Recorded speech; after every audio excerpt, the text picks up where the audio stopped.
বিক্রমপুর থেকে। নাইমার ঘর সংসার চ্যানেলে সবাইকে স্বাগতম।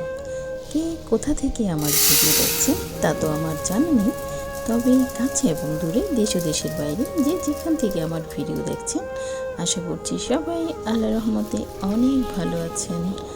আমিও আলহামদুলিল্লাহ ভালো আছি। দেখতে দেখতে বছর ঘুরে পবিত্র মাহে রমজান আবার আমাদের মাঝে চলে আসলো। রমজান মাসটা হচ্ছে আমাদের ইবাদত বন্দিগিরি করার মাস। তবে দেখা যায় কি রমজান মাসে কাজের পরিমাণও কিন্তু কম থাকে না। ইফতারিতে আমরা স্পেশাল কিছু করতে পছন্দ করি, আবার দেখা যায় যাদের ছোট বাচ্চা আছে তাদের জন্য দিনের বেলাও অনেক রান্নাবান্নার আয়োজন করতে হয়। সব মিলিয়ে দেখা যায় কি দিন রাত এক করে আমাদেরকে শুধু কাজই করতে হয়। সেই কাজের চাপে দেখা যায় কি আমাদের রমজান মাসের যে আসল কাজ, যে অনেকে অনেক ধরনের নামাজ পড়েন, আর সারা বছর কেউ কোরআন তেলাওয়াত না করলেও রমজান মাসে অনেকেই কোরআন তেলাওয়াত করে একটা খতম দেন, এবং অনেক ধরনের অনেক অজিফা আছে যে সেগুলো অনেকে করে থাকেন। তো এই আসল কাজ থেকে আমরা দূরে সরে যাই সংসারের কাজগুলো করতে করতে। সেই কথাগুলো বিবেচনা করে আজ আমি এমন কিছু টিপস নিয়ে এসেছি, তো যেগুলো দিয়ে আমরা খুব সহজেই রমজান মাসের অনেকগুলো ঝামেলাদায়ক কাজই তাড়াতাড়ি করে ফেলতে পারবো। টিপসগুলো খুবই সহজ এবং সাধারণ। অনেকেই হয়তো এ ধরনের টিপস অনেক আগে থেকেই জানেন এবং এভাবেই লাইফস্টাইল পার করেন। তবে আমি যেহেতু নতুন শুরু করেছি এবং এভাবেই এবারে রমজানটা পার করতে চাচ্ছি, তাই ভাবলাম আপনাদের সাথেও শেয়ার করি। বিশেষ করে যে মায়েরা এবছর প্রথম বাচ্চাদের স্কুলে দিয়েছেন, সেই মায়েদের একটু হলেও এই ভিডিওটা উপকারে আসবে আশা করছি। প্রথমে আসি সকালের নাস্তায়। আমরা যারা বড় আছি তারা তো রোজা রাখবো, কিন্তু আমাদের ঘরে যারা ছোট বাচ্চারা আছে ওরা তো রোজা রাখতে পারবে না। ওরা যেহেতু খুব ছোট, স্কুল মাদ্রাসা এগুলো খোলা থাক বা বন্ধ থাক, তো ওদের তো সকালে একটা নাস্তা দিতে হবে। রোজা রেখে খুব ভোরে ঘুম থেকে উঠে সকালের নাস্তাটা রেডি করা কিন্তু খুবই কষ্টদায়ক। যদি পরোটাটা রেডি থাকে, শুধু একটু ভেজে নিলে হয়ে গেল, তাহলে কেমন হয় বলেন তো? এতক্ষণ ধরে আমি এটাই করছি। আমার ছেলের জন্য প্রায় এক সপ্তাহ পরোটা আমি রেডি করে রাখছি। নর্মালি আমরা যেভাবে পরোটা বানাই সেভাবে বানিয়ে নিয়েছি। আটায় লবণ আর সাদা তেল দিয়ে ভালোভাবে মাখিয়ে তারপর ডোটাকে আমি আধা ঘন্টার মতো রেস্টে রেখে দিয়েছিলাম। তারপর ছোট ছোট করে বল বানিয়ে সেখান থেকে আমি পরোটা বানিয়েছি। তো পরোটার ভাঁজ অনেক রকম করে দেওয়া যায়, তো আমি একদম সাধারণ যে ভাঁজটা 4 ভাঁজ করে যেভাবে বানায় 4 কোনা পরোটা সেভাবে বানিয়ে নিয়েছি। এবং পরোটাগুলোর 2 সাইড আমি হালকা করে একটু ভেজে নিয়েছি। দেখতে পাচ্ছেন কোনো সাইডেই কিন্তু আমি ব্রাউন কালার করিনি, হালকা একটু সেদ্ধ সেদ্ধ ভাব এসেছে শুধু। যাদের ফ্যামিলিতে রোজা না রাখার সদস্যরা বেশি বা কম, তো ওই পরিমাণেই আপনারা আটা বাড়িয়ে বা কমিয়ে নেবেন। এক সপ্তাহের বেশি স্টোর করতে চাইলে অবশ্যই ডিপ ফ্রিজে রাখবেন, তবে কেউ আবার একবার পরোটা বানিয়ে সারা রমজান মাস পার করে দিতে যাবেন না, এতে হিতে বিপরীতই হতে পারে। এই প্লাস্টিকের কাগজগুলো আমার আগে থেকে কাটা ছিল, তাই পরোটার মাঝে মাঝে একটা করে দিয়ে দিচ্ছি, তবে এটা পুরোটাই অপশনাল, দেওয়ার কোনোই দরকার নেই। কারণ রুটিগুলো যেহেতু আমরা ভেজে নিয়েছি, তো একটার গায়ে আরেকটা কখনোই লাগবে না। পরোটাগুলোকে এখন এমনভাবে র্যাপিং করতে হবে যেন বাইরের বাতাস পরোটাগুলোর গায়ে না লাগে। এক্ষেত্রে অনেকে ফয়েল পেপার ব্যবহার করেন, অনেকে এয়ারটাইট প্লাস্টিকের পলিব্যাগ ব্যবহার করেন। তো যার ঘরে যা আছে সে সেটাই ব্যবহার করতে পারেন। তো আমার ঘরে এই নর্মাল পলিব্যাগগুলো আছে, তো আমি সেটাই ব্যবহার করছি। আর প্রথমে বলে রাখি যে আমি যেই জিনিসগুলো সংরক্ষণ করব আজ, বা যে টিপসগুলো আপনাদের সাথে শেয়ার করব, আমি কিছুই এক্সপেন্সিভ করব না, সবই সাধারণ যারা আমরা আছি মধ্যবিত্ত ঘরের, এবং আমাদের ঘরে যা আছে শুধু সেগুলো ব্যবহার করেই আমি আমার আজকের কাজগুলো করব। পলিব্যাগের ভেতরে যে বাতাসটা আটকে আছে সেটা এভাবে চেপে চেপে বের করে দিতে হবে, আর এমনভাবে সংরক্ষণ করতে হবে যেন বাইরের বাতাস আর কোনো মতেই পরোটার গায়ে না লাগে। তাহলেই পরোটাগুলো যখন ভাজবো মনে হবে এইমাত্রই বানালাম। পরোটা তো হলো, এখন পরোটা কি দিয়ে খাওয়া হবে সেটাই চলে আসি। তো প্রথমেই আমি বুটের ডাল গতকাল রাতেই ভিজিয়ে রেখেছিলাম, তো সেটা সিদ্ধ করে নিয়েছি লবণ দিয়ে। তো এবার 4-5 রকমের সবজি একসাথে করে আমি বুটের ডালের সাথে আবারও সিদ্ধ করে নিচ্ছি। ডালে যেহেতু লবণ দিয়েছিলাম তাই সবজিতে আলাদা করে আর লবণ দিলাম না, শুধু মেশানো 3 রকমের মশলা একসাথে দিয়ে দিয়েছি। সেই মশলায় আমি পরে আসছি, তো আগে বলে নিই। আর আদা রসুন পেস্ট দিয়ে আমি সেদ্ধ করে নিয়েছি। এখানে কিন্তু আমি কাঁচামরিচও ব্যবহার করিনি, কারণ সেদ্ধর সময় কাঁচামরিচটা দিলে দেখা যায় কি কাঁচামরিচটা ওভার কুকড হয়ে যায়, এতে কাঁচামরিচটা আমার খেতে খুব একটা ভালো লাগে না, তাই আমি কাঁচামরিচটা এখন ইউজ করিনি। আর ঝোলটাও একটু বেশি পরিমাণে রেখেছি, কারণ এটা যখন আমি পরবর্তীতে বাঘার দিব তেল, গরম মশলা, পাঁচফোড়ন ইত্যাদি ইত্যাদি দিয়ে, তো তখন কিন্তু পানিটা আর একটু টানবে, তাই আমি একটু বেশি পরিমাণে ঝোল রেখেছি। আর এবার কিছু বক্স নিয়েছি, তো যখন এই সবজিটা ঠান্ডা হয়ে যাবে তখন আমি বক্সে করে নর্মাল ফ্রিজে রেখে দেব। এই সেদ্ধ সবজিটা যদি আলাদা আলাদা বক্সে করে এভাবে করে রাখি, তবে 3 থেকে 4 দিন অনায়াসে নর্মালে ভালো থাকবে। 3 থেকে 4 দিনের বেশি কিন্তু নর্মালে রাখতে যাবেন না।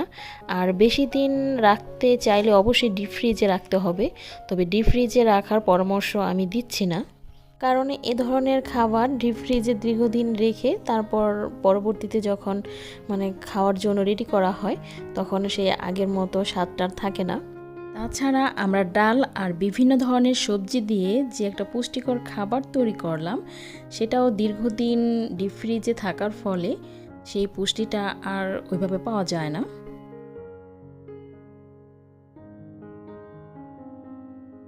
এবার চলে আসি পেঁয়াজ সংরক্ষণে। তো রমজান মাসে সাধারণতই কিন্তু আমাদের প্রচুর পরিমাণে পেঁয়াজ লাগে। নর্মাল দিনগুলোতে যে এরকম পেঁয়াজ লাগে তার ডাবল বা তার চেয়ে অনেক বেশি পেঁয়াজ লাগে রমজান মাসে। তাই প্রতিদিন পেঁয়াজ ছোলা কাটা খুবই একটা কষ্টদায়ক ব্যাপার। তাই আমি এই টিপসটা আপনাদের সাথে শেয়ার করছি।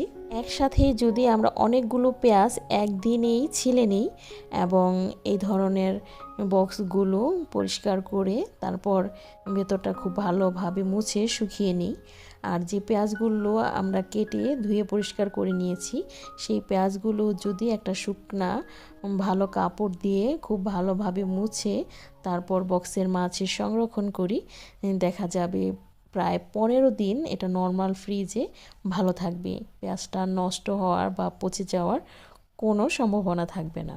আর আমি আগেই কিন্তু এই কথাগুলো বলেছি যে আমি জিনিসটাকে কিন্তু এক্সপেন্সিভ করব না, আমি নর্মাল আমার ঘরে যে জিনিসগুলো আছে সেগুলোকেই কাজে লাগাবো। তো এ ধরনের বক্স কিন্তু আমাদের সবার ঘরে আছে, এগুলো কিন্তু ফ্রি বক্স। আমরা বিভিন্ন কিছুর সাথে অনেক ধরনের বক্স ফ্রি পাই, নুডলস এটা সেটা অনেক কিছুর সাথে, তো কম বেশি বক্স সবার ঘরে আছে। আর তাছাড়া এমনিতেও আমরা বক্স কিনে থাকি, নর্মাল যে বক্সগুলো কিনে থাকি, কিন্তু এয়ারটাইট বক্স বা এয়ারটাইট কোনো কিছু কিনতে গেলে কিন্তু আমাদের বেশি মূল্য দিয়ে কিনতে হয়। তো আমি বেশি মূল্যের কোনো কিছুতেই যাব না, নর্মালি আমার ঘরে যা আছে আমি সেটা দিয়ে কাজ চালিয়ে দিব, যেহেতু আমি জিনিসগুলো দীর্ঘদিন ব্যবহার করব না। আমি সব জিনিস 1 সপ্তাহ বা 8 থেকে 10 দিন ব্যবহার করব। জীবনটাকে আমরা যদি বেশি আরামদায়ক করে ফেলতে চাই তখন কিন্তু খাবারের আসল স্বাদটাই আমাদের জীবন থেকে হারিয়ে যাবে। এরপরে চলে আসলাম মশলা সংরক্ষণ। তো এমনিতেই কিন্তু আমরা মশলা সংরক্ষণ করেই রাখি, নয়তো মশলায় আলো বা বাতাস ঢুকলে মশলাগুলো কিন্তু নষ্ট হয়ে যায়। অনেকেই এ ধরনের ক্যান বা বৈরম ব্যবহার করি, বা অনেকে এরকম ছোট ছোট কন্টেনারও ব্যবহার করি। আর এখন প্লাস্টিকের দোকানগুলোতে অনেক ধরনের ছোট ছোট ক্যান পাওয়া যায়, যেখানে মশলা খুব ভালোভাবে সংরক্ষণ করা যায়, নষ্ট হওয়ার চান্স থাকে না। তো আমি এখানে 3 ধরনের মশলা নিয়েছি, ধনের গুঁড়া, মরিচের গুঁড়া আর হলুদের গুঁড়া। তো আমি যে পরিমাণ ধনের গুঁড়া নিয়েছি আমি এই চামচটা ব্যবহার করেছি, তো কত চামচ নিয়েছি সেটা উল্লেখ নাই করলাম, তো শুধু পরিমাণটা বলে দিচ্ছি। যে পরিমাণ ধনের গুঁড়া নিয়েছি তার ডাবল নিয়েছি মরিচের গুঁড়া এবং তার ডাবল নিয়েছি হলুদের গুঁড়া। আমি একটু ঝালটা কম খাই, এ কারণে মরিচের গুঁড়া কম নিয়ে হলুদের গুঁড়াটা বেশি নিয়েছি। তবে যারা একটু ঝালটা বেশি খান তারা হলুদ আর মরিচের গুঁড়া সমান নিতে পারেন। তবে ধনের গুঁড়াটা কিন্তু অবশ্যই কম নিতে হবে, কারণ ধনের গুঁড়া বেশি পড়ে গেলে তরকারির কালার কিন্তু নষ্ট হয়ে যায়, একদম কালচে ভাব চলে আসে কালার, তখন তরকারিটা দেখতে ভালো লাগে না। আমি এখন সবগুলো মশলা একসাথে করে ভালোভাবে মিশিয়ে তারপর আমার এই মশলার কৌটোতে ভরে নিব। তিন ধরনের মশলা 3 কৌটোর থেকে না নিয়ে যখন সঠিক মাপের মশলাটা আপনি একটা কৌটোর থেকে পেয়ে যাবেন, তখন কিন্তু আপনার রান্নাটা অনেক সহজ হয়ে যাবে। চুলার পাশে আপনার এই মশলার কৌটাটা রমজান মাসে আপনার সময় বাঁচাতে অনেকটা সাহায্য করবে।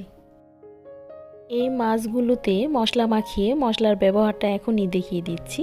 মাছগুলোতে লবণ আর এখনই মশলা মাখিয়ে নিব। তো 3 রকমের মশলা একসাথে থাকায় একবার মশলা দেওয়াই কিন্তু আমার হয়ে গেল, 3টা ক্যান কিন্তু আর বের করতে হলো না। আমার বাচ্চার মতো এরকম অনেকের বাচ্চাই আছে যাদের 1 পিস মাছ ভাজা অথবা 1 পিস মুরগির মাংস ভাজা হলেই মোটামুটি ভাত খাওয়া হয়ে যায়। বছরের অন্য সময়ের মতো রমজান মাসে যেহেতু দিনের বেলা তরকারিটা ওইভাবে রান্না করা হয় না, তো বাচ্চাদের একটু অসুবিধাই হয়ে যায়। সেক্ষেত্রে আমরা যদি বড় মাছের টুকরো বা মুরগির মাংসের টুকরো এইভাবে মশলা মাখিয়ে তারপর একটা পিরিচে করে ডিপ ফ্রিজে সংরক্ষণ করে আমরা রাখি, তো সেই প্রসেসটা আমি পরে দেখাচ্ছি। তো এইভাবে রাখলে দেখা যায় কি, যখন বাচ্চারা খাবে শুধু বের করে নিয়ে একটু মিডিয়াম আছে একটু সময় নিয়ে ভেজে দিলেই ওদের আসলে খাওয়াটা হয়ে যায়। মাছের টুকরোগুলো আমরা একটু ছড়িয়ে রাখবো যেন একটার গায়ে আরেকটা লেগে না যায়। একটার গায়ে আরেকটা লেগে গেলে এটা যখন জমাট বাঁধবে তখন ছোটাতে একটু কষ্ট হবে। তো 1.5 থেকে 2 ঘন্টা এভাবেই আমরা ডিপ ফ্রিজে রেখে দেব। 2 ঘন্টা পর ডিপ ফ্রিজ থেকে আমি মাছের পিসটা বের করে নিয়েছি। তো দেখতেই পাচ্ছেন একদম ফ্রোজেন করা হয়ে গেছে। তো এগুলো এখন একটু আলগা করে নিয়ে একটা বক্সে আমি সংরক্ষণ করে রাখবো, প্রয়োজন মতো বের করব আর ভাজবো, ব্যাস। এরপর চলে আসলাম বুট সংরক্ষণে। তো এটা অনেকেই করে থাকেন, তো আমিও করে নিয়েছি আজ, তো সেটাই আপনাদের সাথে শেয়ার করছি। তো অল্প করে সেদ্ধ করেছি, 4 থেকে 5 দিন যেন আমার হয়ে যায়, যেহেতু আমার ছোট ফ্যামিলি। তো এই পরিমাণে আমার 4 থেকে 5 দিন চলে যাবে। আর আমি কিছু আইসক্রিমের বক্স নিয়েছি, আর এই বক্সেই আমি বুট আর আলু একসাথে একটা বক্সে করেই সংরক্ষণ করব। আর কিভাবে করছি সেটাও একটু দেখিয়ে দিচ্ছি। আজ আমি বুট আর বুটের আলু সংরক্ষণ করছি, পরবর্তীতে আলুর চপগুলো সংরক্ষণ করব, তো সেটাও ইনশাল্লাহ দেখিয়ে দিব। আর কিভাবে সংরক্ষণ করছি তো দেখতে পাচ্ছেন, একটা বক্সে আমি এক সাইডে বুট আর একটা শক্ত কাগজ দিয়ে আর একটা সাইড করে সেখানে আমি আলুগুলো রাখছি। আর অনেকে ডালের বড়া করার জন্য ডালও সংরক্ষণ করেন, অনেকে ডিপে রেখেও সংরক্ষণ করেন। ডিপে না রেখে নর্মালি 2 থেকে 3 দিন ভালো থাকবে, তো ওভাবে করলে ভালো। ডিপে দীর্ঘদিনের জন্য ডালের বড়াটা সংরক্ষণ না করাটাই আমি বেটার মনে করি। তো বাজারে এই ধরনের অনেক বক্স পাওয়া যায়, সেই বক্স আমরা একটু কম মূল্যে কিনে আনতে পারলে এই বক্সগুলোতেই খুব সহজে খাবার সংরক্ষণ করা যায়, যেহেতু চেম্বার করা আছে। যেহেতু আমি 4-5 দিনের জন্য সংরক্ষণ করব, 2 থেকে 3 দিনেরটা নর্মাল ফ্রিজে রাখবো আর বাকিগুলো ডিপ ফ্রিজে রাখবো। তো এই ছিল আমার আজকের আয়োজন। আপনাদের কাছে কেমন লেগেছে কমেন্টে অবশ্যই জানাবেন। ভালো লাগলে প্লিজ একটা লাইক দিতে ভুলবেন না। আর এ ধরনের আরও নতুন নতুন ভিডিও দেখতে চাইলে আমার চ্যানেলটাকে সাবস্ক্রাইব করে রাখতে পারেন। আপনার ফ্রেন্ডস এবং ফ্যামিলি মেম্বারের সাথে আমার ভিডিওটি শেয়ারও করতে পারেন। আশা করছি আজকের টিপসগুলো আপনাদের একটু হলেও উপকারে আসবে। তো আজ এ পর্যন্তই। সবাই অনেক ভালো থাকবেন, আমার জন্য দোয়া করবেন। আল্লাহ হাফেজ, আসসালামু আলাইকুম।